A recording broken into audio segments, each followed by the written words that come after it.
The following is a hockey podcast out of Vancouver and Surrey, British Columbia. It'll only consist of a lot of puck talk and even more BS, or in actual words, banter and satire. Enjoy, and as always, go Canucks go. Trevor, I trust Patrick Allvin more than I trust you. Did you know that? Because you're an asshole.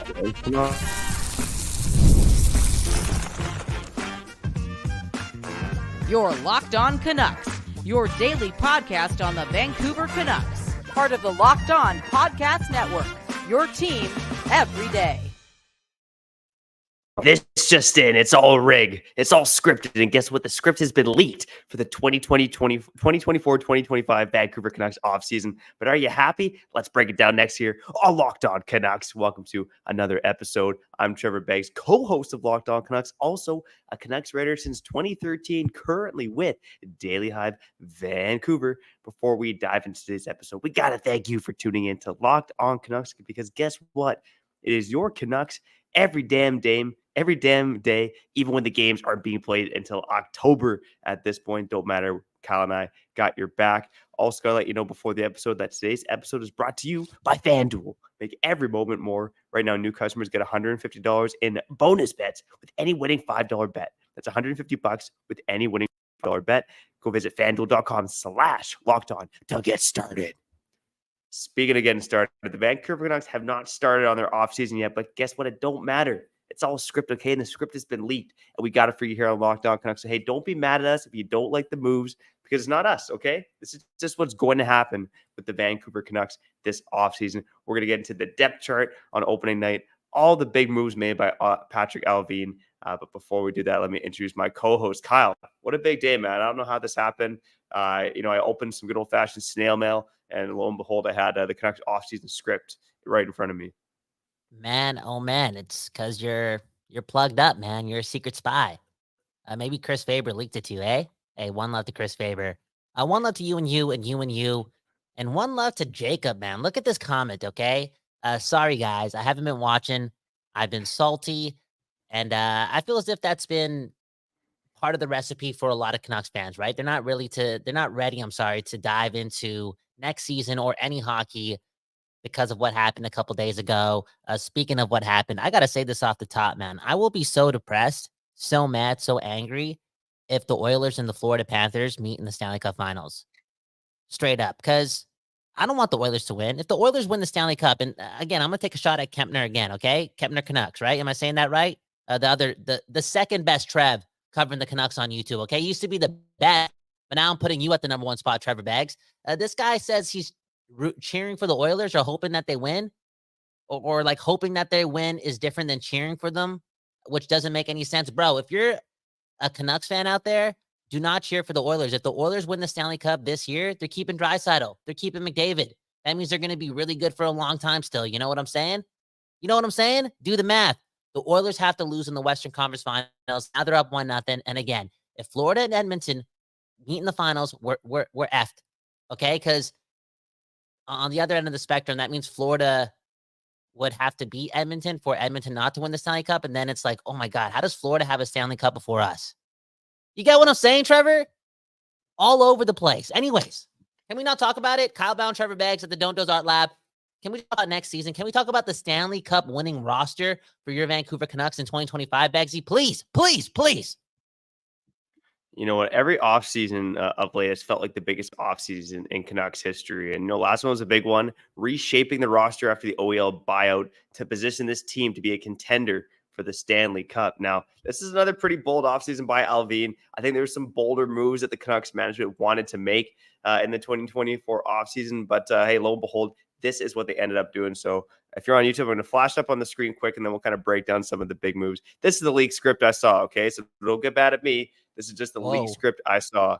And we'll start with the top line again. The Canucks in search for another top six winger. Look, they wanted Jake Guentzel, okay? Jake Guentzel has ties to the Canucks organization with Rutherford and Allvin. But by the time it came to free agency, the Canucks just couldn't find a way to afford him. They're trying to kind of grind him down to $9 million or just under that. And Carolina bit the bullet and ended up giving him just a little over $9 million of free agency. So the Canucks go and sign Tyler Toffoli, good old friend Tyler Toffoli, in free agency. The AFP analytics contract projection for Toffoli is 4 years at $6 million. The Canucks get him 3 years at $5.8 million. Again, kind of Patrick Allvin doing his negotiation tactics there. Tyler Toffoli has been a great fit with the Vancouver Canucks in the past for the very, very short period of time. It almost feels like a fever dream because it was so short. But he was, well respected in that locker room. And he slots in the top line on opening night beside Elias Pettersson and Nils Höglander.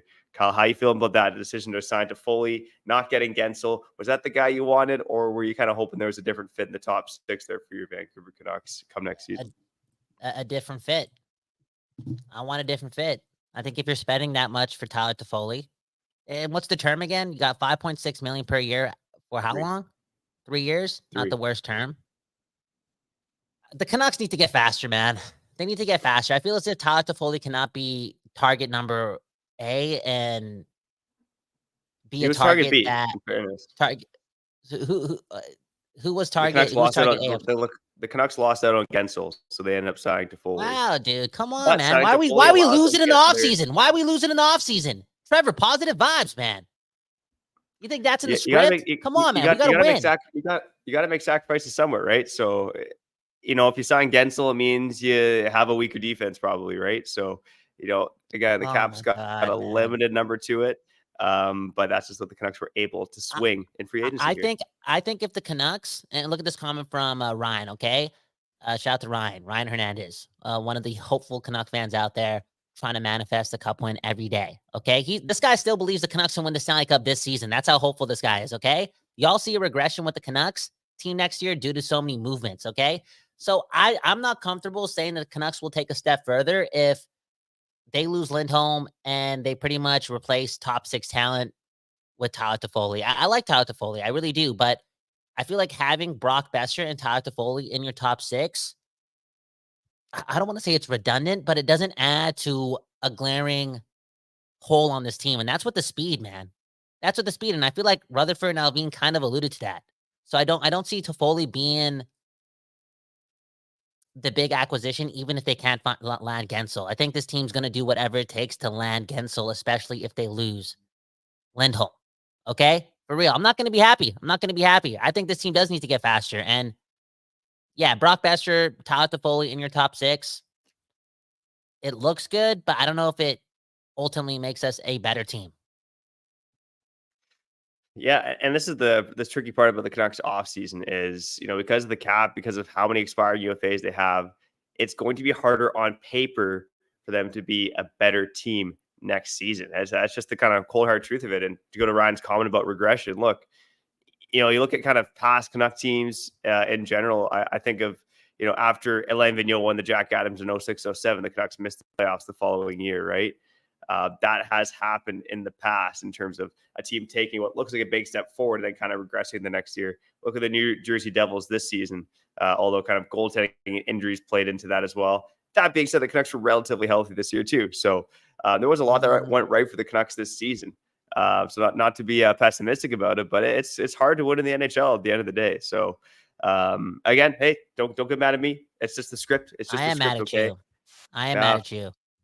Yeah, that makes sense. So the other thing that happens is, they try to keep a spot open at training camp for a young guy to make it, whether it's Baines or Lekkerimaki, and Jonathan Lekkerimaki ends up tearing it up in the preseason, and he starts the regular season alongside JT Miller and Brock Besser on what is the de facto first line for your Vancouver Canucks. Kyle, you think that's at all possible? Lekkerimaki getting it done. I think it's more possible for this team to use Lekkerimaki in their lineup ASAP if A, he deserves it, and B, again, they go big fish hunting. They land Gensel, and they have to kind of cheap out, quote unquote, on other players filling up key roles, right? Jonathan Lekkerimaki, ELC. You know what I'm saying?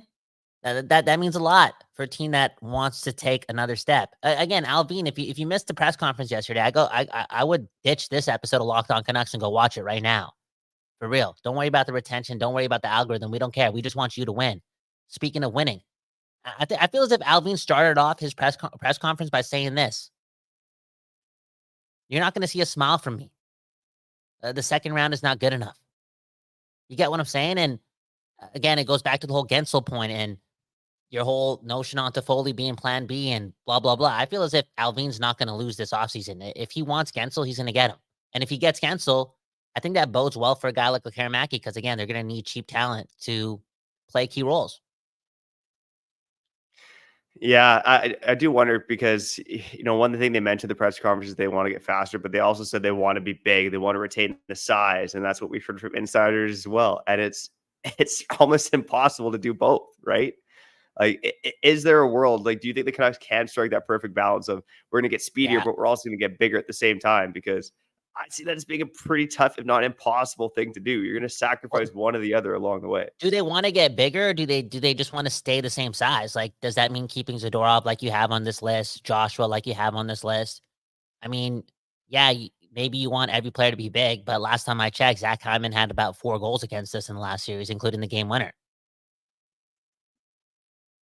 So I don't know, like,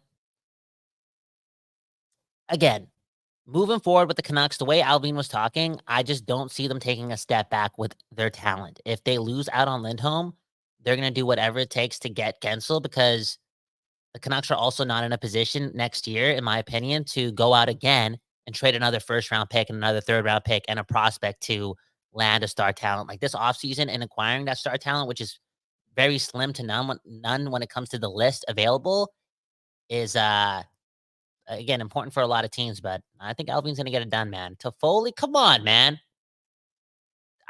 Again, just the script, man. Just the script. Yeah, just a script. Fair enough. All right. Those are the big moves at forward. Lekkerimaki making the team to fully plan B in free agency. Let's rip through some of the other signings in this 2024 leaked offseason script on the other side after we shout out our friends at Indeed. There is no I in team, but there is one in Indeed, and that's the hiring platform you need to build yours. When you're hiring, you need Indeed. Indeed is the hiring platform where you can attract, interview, and hire all in one place. Instead of spending hours on multiple job sites searching for candidates with the right skills, Indeed's a powerful hiring platform that can help you do it all. We streamline hiring with powerful tools that find you match candidates. With Instant Match, over 80% of employers get quality candidates whose resume on Indeed matches their job description the moment they sponsor a job, according to U.S. Indeed data. One of the things I love about Indeed is that they make hiring and all in one place so easy because they invented that was easy, baby. Sorry, Staples. Candidates you would like to apply through Indeed are 3 times more likely to apply to your job than candidates who only see it in search, according to U.S. Indeed data. And Indeed, they do the hard work for you so you can sit back and scratch your sack. Indeed shows you candidates whose resumes on Indeed fit your description immediately after you post, so you can hire faster. Even better, Indeed's the only job site where you only pay for applications that meet your must-have requirements. Start hiring now with the $75 sponsored job credit to upgrade your job post at Indeed.com/lockedon. Offer good for a limited time. Claim your $75 credit now at Indeed.com/lockedon. Indeed.com/lockedon. Terms and conditions apply. Need to hire? You need Indeed.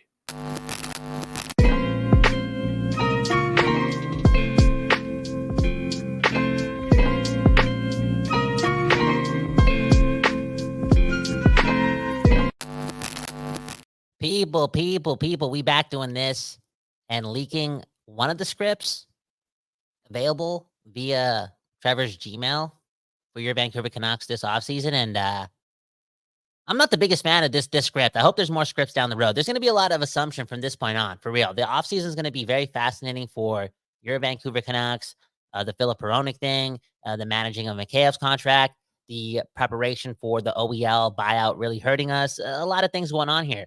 Also, the need for this team to not take a step back when they have JT Miller at 31 years old playing like he's a top 5 center in the NHL, being a part of the equation. Again, it adds to, I wouldn't say the confusion, but the overall fascination of what's going to go on with Patrick Allvin, a guy who does not want to lose, a guy who does not want to step back, and your Vancouver Canucks. And man, oh man, look at this comment from Tyler, man. Why are the Canucks losing in the offseason, okay? Trevor Beggs putting that bad voodoo out there.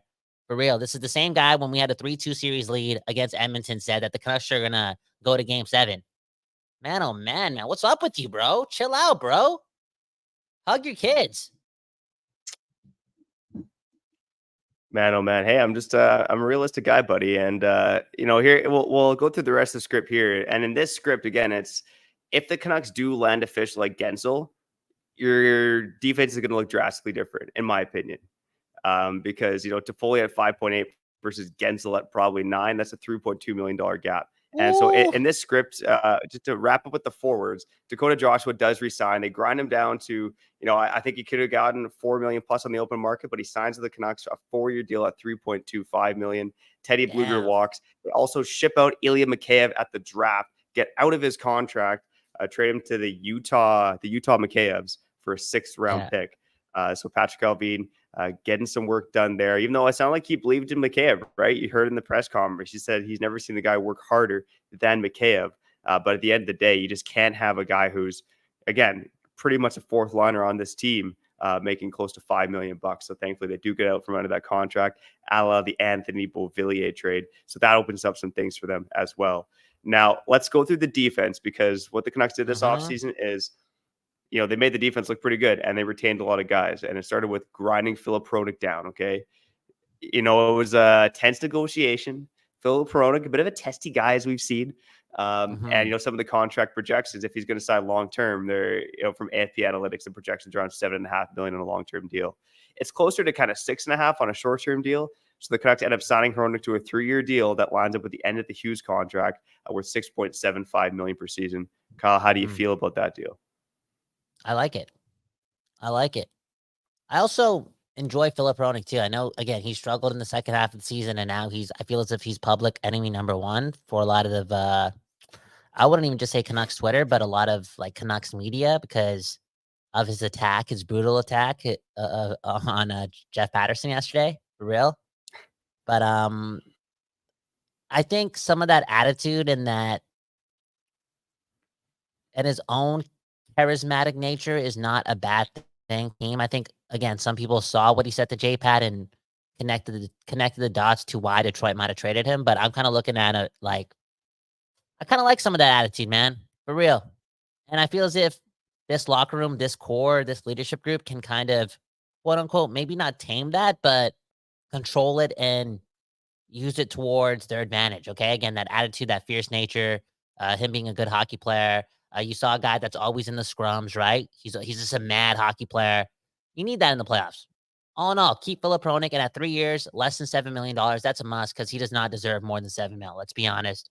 And let's be real. And if you're Filip Hronek, man, like, how old is this guy? 26, 27, 25? 26, yeah. 26. So just take that 3-year deal, ride it out with Quinn Hughes, and bro, if you kill it, somebody's still going to give you 6 years with whatever you want at the end of that deal. When you're a UFA in 2027, I believe that, or 2028. I'm sorry, like that's a good deal. Now, did you mention the other defenseman that you signed, Chris Tanev and Zadorov, yet? Because now you're making me think about why we might not need to go big shopping for a forward, because apparently you just want to stack this defense up.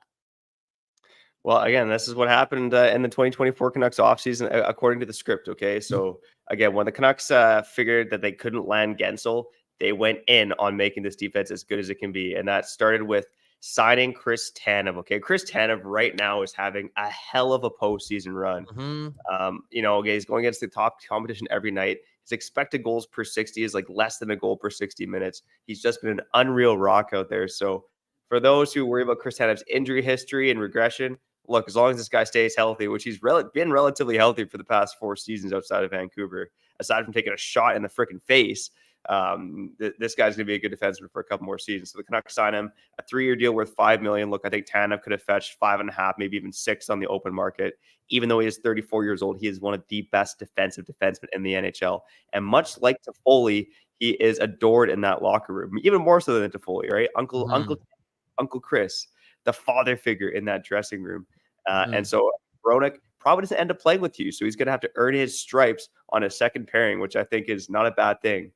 So with Chris Tanev on this team, the Canucks also managed to grind down Nikita Zadorov, convince him to take a little less to stay in Vancouver, but they do sign a 5-year deal worth $4.85 million per season. Raise for Zadorov, a bit of term there. It might a bit of a scary contract for Canucks fans, but man, oh man, he's a unique player And what that allows the Canucks to do is they kind of retain a lot of the same defenses last year. They actually improved the defense, in my opinion.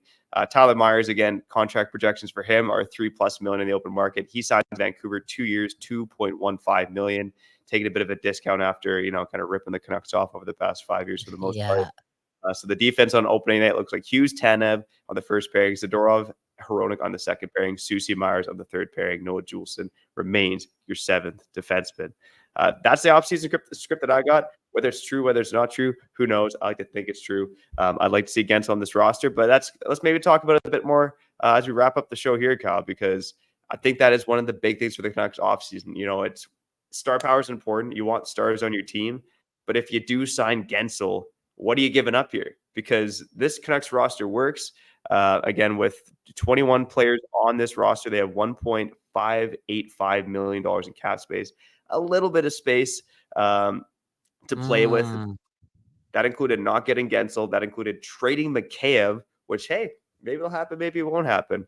But basically dumping Mikheyev for a low draft pick. And again, bolstering the defense because of that. So lots of tough decisions for the Canucks here in the 2024 offseason. So maybe I'll throw it to you quickly, and then let's cut to break into some comments.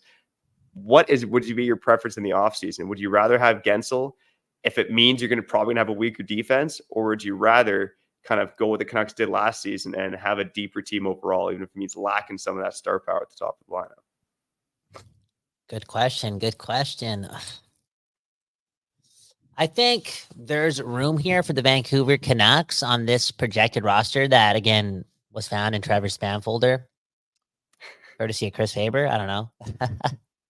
I think there's room for this Vancouver Canucks team to ice a similar decor, but maybe have somebody on an entry-level deal or a cheap deal like Noah Juulsen be your sixth defenseman, thus making you save around $1.4 million, putting that towards a forward, like bumping up that to full. You know how you have to fully make in 5 point whatever. Like let's say we don't sign Myers for 2.1, which I'm totally okay with too. Like I'm down to move on from Tyler Myers. I thought this guy was horrendous in the last 2 games of round 2, which again I think Alvin and Rutherford actually looked at. They took that seriously. They really did. You want to look at a comment that Alvin made yesterday about finding the next Dakota Joshua. I think he looked at again Joshua's performance in Game 6 and Game 7 was like, yo, we only made the second round, and it's because a lot of these guys didn't show up. Again, they lack experience, but a lot of those guys didn't show up. I could see them moving on from guys like Myers or Joshua to save some money and put it towards some star power. So again, maybe they don't sign Toffoli for 5.5 plus or whatever you have it. Don't sign Myers to $2 million. They're comfortable with having that 6 D-man slot be Noah Juulsen, who again, with the full offseason with Adam Foote, could turn into Tyler Myers or give you similar value. Or maybe they go with DPD as your number 6 D-man. I could see that as well, because they want to move some of that money that they're spending on defense to get a high-end forward. Maybe that means they keep Lindholm at $7 million. Maybe they can get someone, you know what I'm saying? Because I feel as if they need a bit more speed and a bit more finish in their top 6. That's just me. Yeah. That's just me. Again, I'm not married to Myers coming back at even $2 million. Yeah, I'm not either. And honestly, I think it would make a ton of sense just to move on from Tyler Myers, right? Me too. I think the argument to keep him is that he might give the Canucks a discount, but even if it, at a discount in the low $2 million range, can Noah Juulsen be half the player Tyler Myers is at less than half the cost? I certainly think so. Can he be the same player? Right okay, like remember exactly. what we saw from Noah Juulsen in the second half of the season. Guy was clean, guy was smooth, guy was mistake free. It was only when this guy wasn't playing consistently and just plopped into the playoffs where he was prone to making egregious mistakes via his physical nature. If they can kind of hone in on that and disable that, because you saw that with Zadorov and Myers, with game in and game out, their mistakes per 60 were just lowering. Can they do that with Juulsen and save $1.4 million against the cap? I think so. I will say though, Zadorov making less than 5, it to me is impossible. I think this guy's value even on a 5-year deal. Yes. So the contract somebody's going to pay him. Somebody's going to pay him. Yeah. Again, it depends if he wants to stay in Vancouver, but he's only been here for half a season, so who knows? But again, I think teams are probably a little bit hesitant on the term as well. Zadorov is 29. You pay this guy for 5 years, he's going to be 34.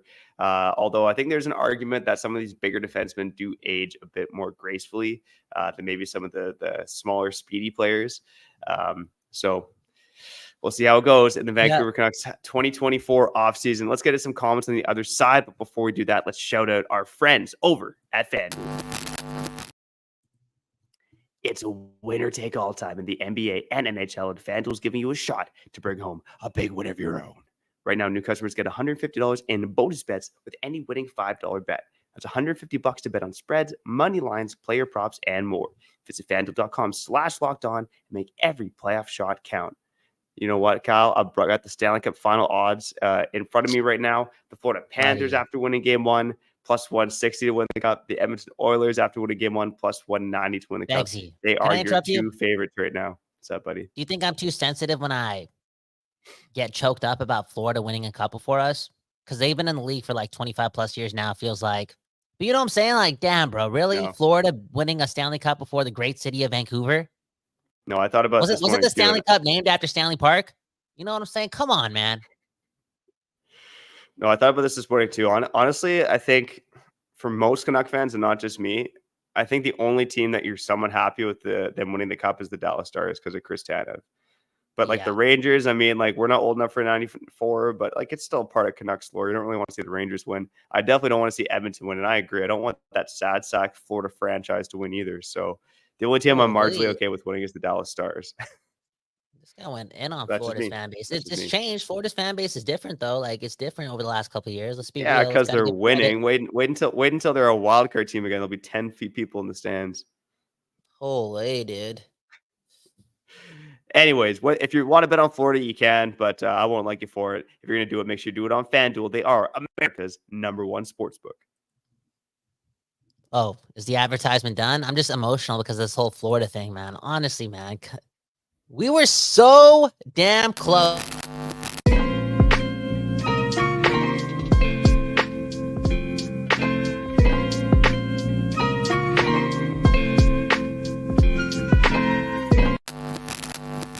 People, we back.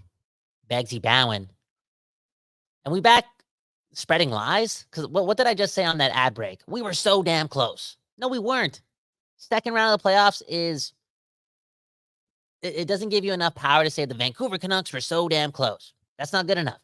It really isn't. The Canucks didn't go on a run too, okay? I saw that term being used a lot yesterday. It wasn't a run. Second round doesn't give you the right to say that, in my opinion. And I think Alvin, Tocchet, JT Miller, Connor Garland, Quinn Hughes, and company kind of feel the same way. Straight up. And because I started off the third segment with that spiel, I feel as if Alvin and Rutherford, again, are going to do whatever it takes to win. Yes, win this offseason. And yeah, I think Trevor's onto something with this whole, like, establishing this blue line, becoming one of the best blue lines for years to come. But man, oh man, a part of this puzzle for the Vancouver Canucks that they're trying to complete has to be completed with a lot of speed and a lot of finish on the wing, for real. Now, before we get into that and some of these comments, Trevor, can I ask you a question? And can you think about it for 5 seconds before you answer the question? Don't you think this organization looks at somebody like Carson Soucy as a possible candidate for a player that can get a lot better? And if that's the case, do you think they're looking at pairing him up with somebody that he doesn't have to quote unquote carry? Now, I know Carson Soucy's not a perfect player, but I think a part of me looks at a guy like that being,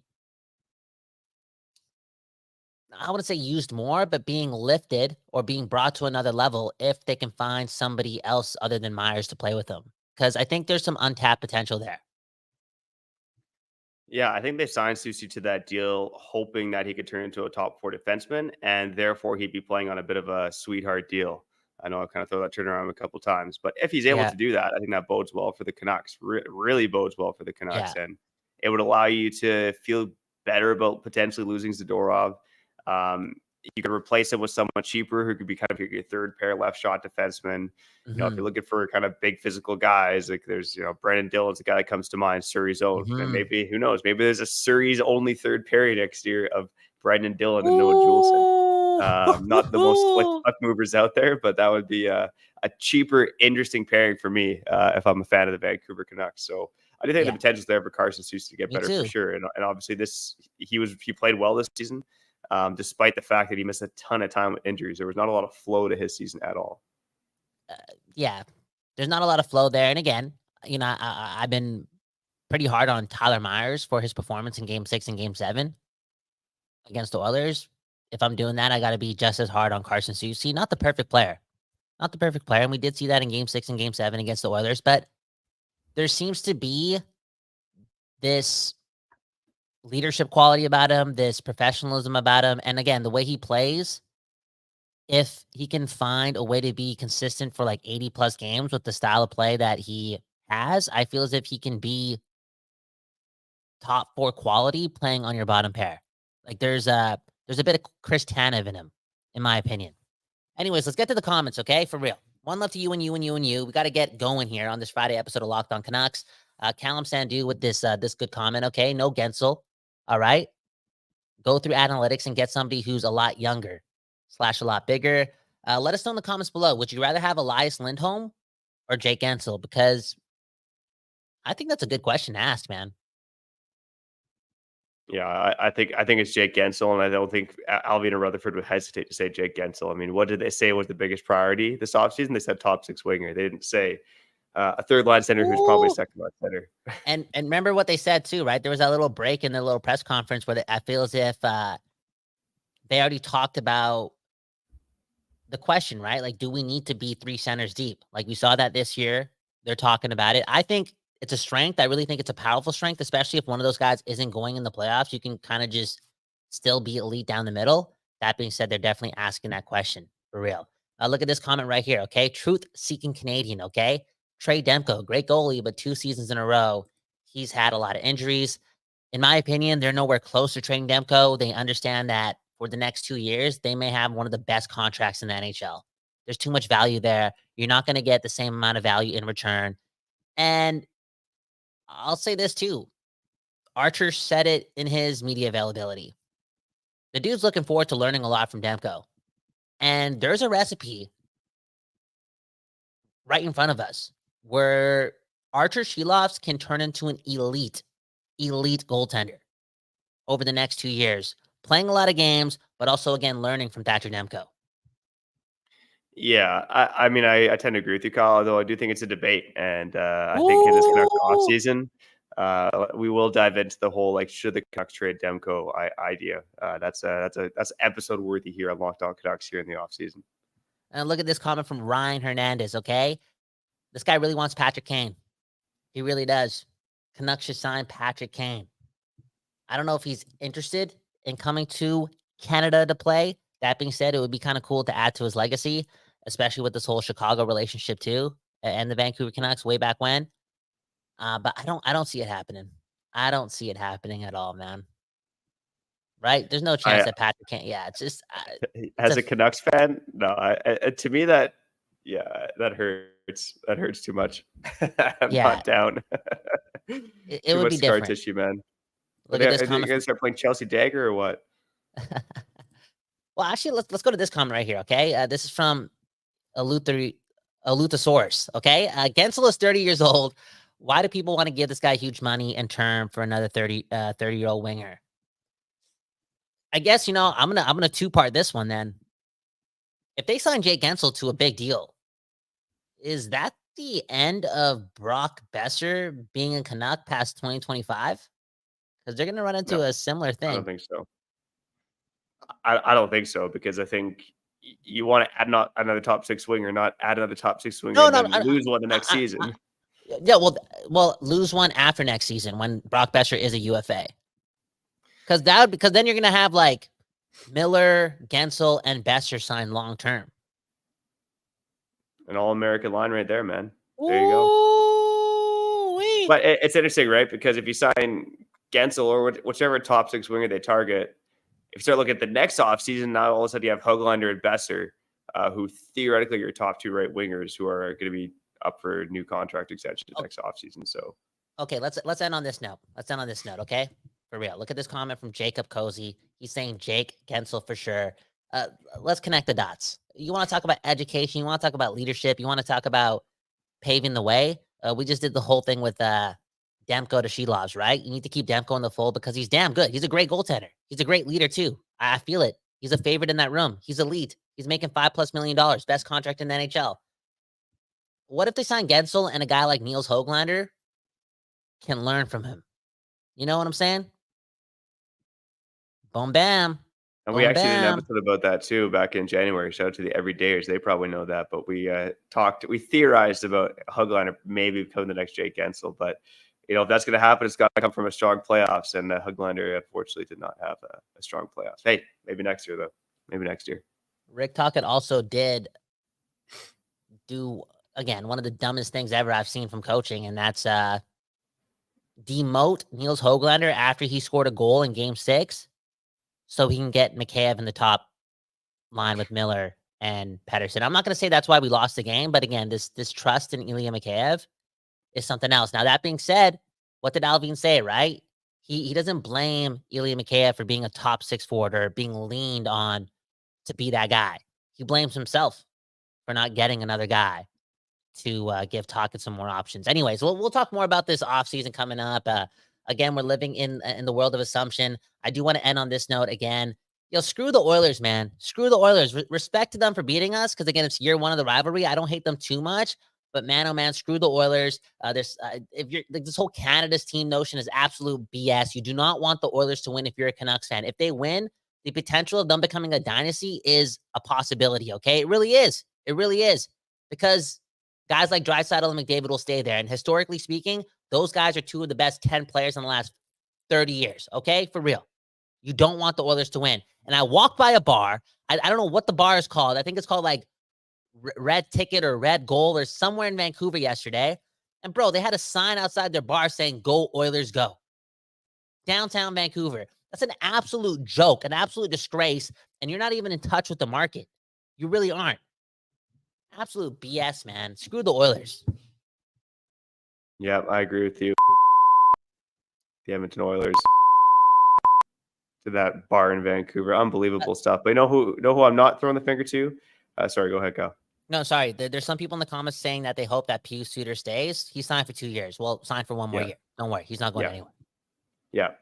But yeah, you know who I'm not throwing the finger to? It's you for listening to this episode of Locked On Canucks. So shout out to the everydayers, occasional listeners, first-time listeners, new subscribers, those of you who join us on the live show on YouTube. Hey, we love each and every one of you. It don't matter when you're listening, where you're listening. We just appreciate you for tuning into Locked On Canucks, your Canucks every day. Hey, been quite the week, okay? Started with a Game 7 on Monday. The Canucks season now over. Trevor, look at Kyle what you're doing.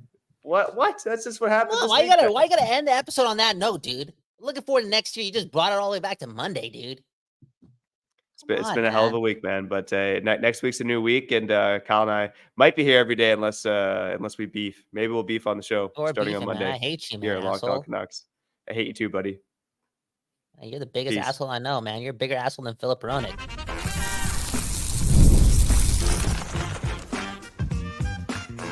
You're Locked On Canucks, your daily podcast on the Vancouver Canucks, part of the Locked On